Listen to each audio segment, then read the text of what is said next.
We've got Ruchir Sharma of Morgan Stanley Investment Management right here with us in the studio. In fact, Ruchir, as you will know, is the author of Breakout Nations. I've got the book right here in front of me. And he's kindly consented to spend some time with us here in the studio to talk to us about the book. Now, Ruchir, you've pretty much dissed, BRICS nations and said that they seem like yesterday's story. You've talked about tomorrow's stories. You've listed out a whole host of countries that you believe are going to be the next economic miracles. I'm going to come to the next economic miracles part of it in just a bit. But why do you believe that BRICS have slowed and that maybe they aren't the flavor of the season anymore? No, I think it's important to sort of see as to how BRIC got about to be so popular. That in the previous decade, if you looked at it, every single emerging market did very well. That every single emerging market in the world sort of grew. And BRIC came to be a popular term because they were the 4 to 5 largest emerging market, the BRICS, right? So that's why it became so popular.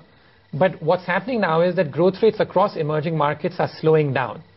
And my sort of issue here is that a very important concept behind breakout nations was expectations.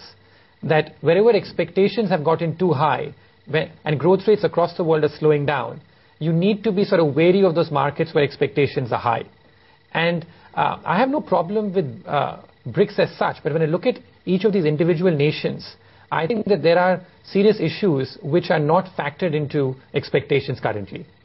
Sure, but just focusing on India, one of the biggest strengths that all of us keep talking about is our demography. Right. And that demographic dividends are actually going to work for us. You've dismissed the demographic dividend story, but why would you do that? Because history has proven and research has proven that in the past, many of the economies that have actually raced ahead have ridden off their demographic dividends, and South Korea, which is really your gold medalist in your book, actually wrote their demographic dividend story to some extent. Yeah, I think my entire point is that demographic dividend is possibly a necessary but not sufficient condition for achieving a very high growth rate.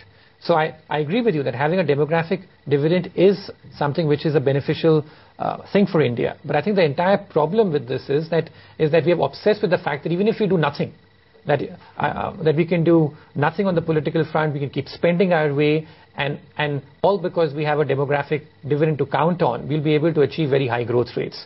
So it really takes attack at that myth. That even within India, if you look at it, some of our most populous states, like Bihar or Uttar Pradesh, when they were misgoverned, despite having a very good demographic trend, really never grew that quickly. And it was only when you had sort of much better governance in Bihar since 2005 have we seen that demographic dividend being encashed in a place such as Bihar. So the entire issue here is that it is a necessary but not sufficient condition for growth. And in India, in fact, I make the case, unlike the other BRIC countries where I'm decidedly more negative, particularly on Russia and Brazil, on India it's more a nuanced 50-50 kind of case. And some of the reasons that you mentioned, including demographics, but more than that, just the very low base effect, that a per capita income is only $1,500. These are reasons as to why I think that we still have hope. And the fact that some of the states which were being left out from the growth process over the past 10-15 years are now beginning to state some sort of a revival gives me some reason for optimism. But my entire issue with the BRIC concept, as I say, is that these are very good marketing terms which worked when you could package things together and every single emerging market was doing well. And people tried all sorts of other acronyms on the back of this over the past decade. The latest I heard of was something called CIVETS. Right, about after some cat or something, and exactly, and it combines some Colombia and Vietnam and stuff like that. So the whole thing was that last decade every single emerging market did well, and BRIC got the maximum currency because they captured the largest emerging markets. But now the emerging markets are slowing down in general, not crashing but slowing down, and different countries will go back to doing what they used to do, which is have very varied growth paths. All right, so Ruchir, let's stay with India. Now, you look at India from any angle, we've got our problems. The government finances are in a mess. We've got the whole issue of subsidies. Our infrastructure is broken down. It doesn't exist in most cases. Now, do you believe India, you did talk about India having a 50-50 chance, but in the near term, do you think India is a bit of a lost hope? Because yesterday you had that S&P rating revision. All of those challenges, S&P hasn't exactly told us something that we didn't already know. But is this a warning signal? Is this some sort of a sign to us or a message to us that if we don't get our act together, even the 50-50 hope that you spoke of that India has will soon be gone away? Yeah, I think so, because like the parallel like I draw in the book is between India and Brazil, saying that we keep comparing India and China because these are the two largest and most populous countries in the world. But the fact of the matter is that we're making some of the mistakes that Brazil made in the 1970s, and how its very high growth era of the 1960s came to an end. And one of the biggest mistakes that Brazil made back then was that its spending went out of control, government spending went out of control, and they created this culture of a welfare state prematurely. So the risk that you point out is exactly what I talk about in the book, although like in a more sort of historical and a cross-cultural sort of the standpoint. High context. Exactly. I mean, the high context cultures and the similarities between India and Brazil that I speak about.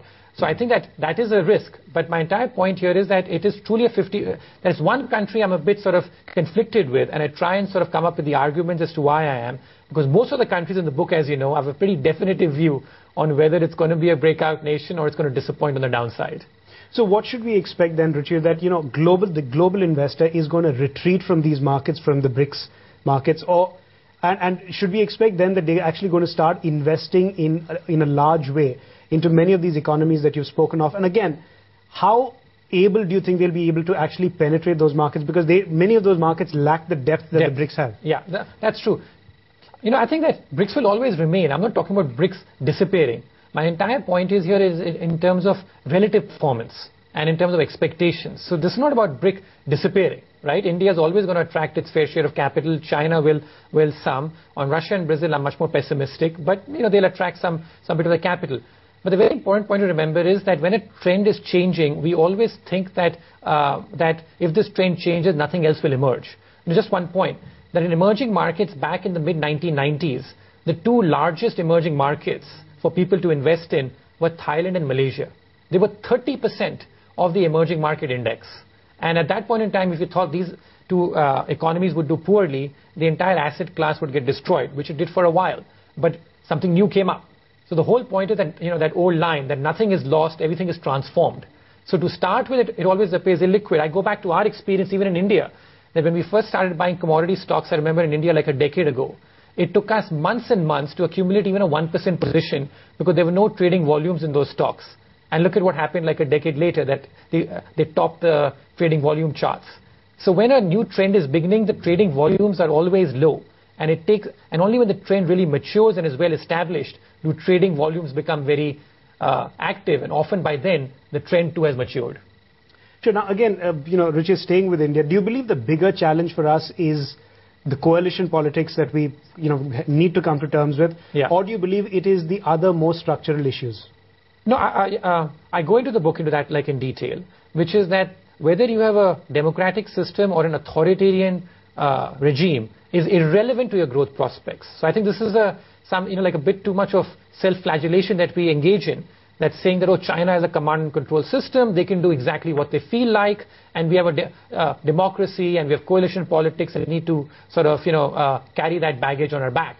I think that is a real myth because, as I show in the book, that we looked at decade by decade different experiences of high growth countries, and we found after looking at 124 instances of economies that grew at above 5%, that it does not matter whether you are a democratic system or an authoritarian system.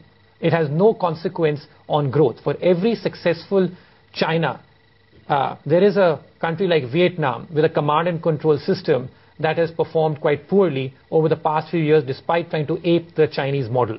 And similarly, there are many and increasingly so high growth cases emerging in democracies, including in Africa and in parts of the former Soviet Union, as high growth examples under a democratic framework. So I think there is no correlation at all between economic growth and political regimes. Ruchir, thanks very much for spending time with us and chatting to us about your new book, Breakout Nations. With that, Neeraj, I'm going to hand it back to you in the studio.